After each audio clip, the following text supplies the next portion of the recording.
With militant group ISIS seizing one city after another in Iraq and aiming its sights on Baghdad, the Iraqi military is scrambling to strike back.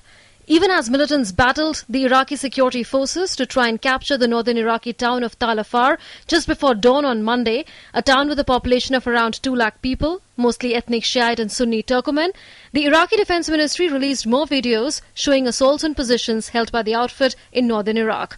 And Prime Minister Nouri al-Maliki visited armed forces in Baghdad.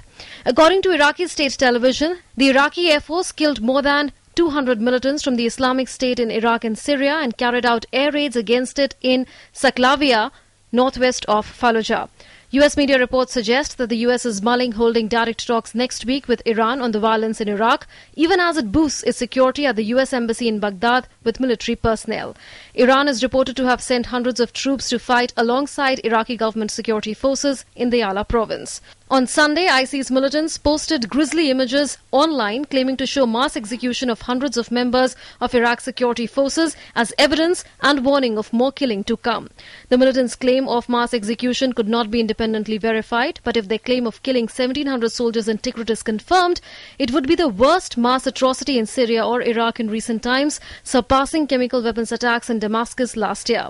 Days after the ISIS abducted Turkish personnel in the Iraqi city of Mosul, NATO chief condemned the abduction and called for immediate release of the hostages.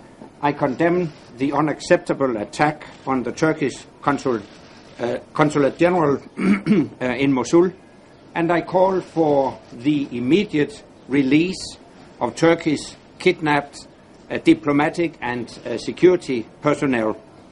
With tension escalating in Iraq, the Indian government on Sunday issued an advisory asking Indian nationals to avoid travel to Iraq and those in Iraq affected by the violence to contact the Indian embassy in Baghdad for assistance. The Indian economy too is continuing to bear the brunt of the turmoil in Iraq. Surging crude oil prices pushed the Indian rupee to its lowest level in more than a month on Monday. India imports nearly 2/3 of its oil needs, leaving its currency especially vulnerable to price swings. With the events in Iraq having all the makings of a civil war, the question is when, how and if stability will return to Iraq. Newsnight Desk, DD News.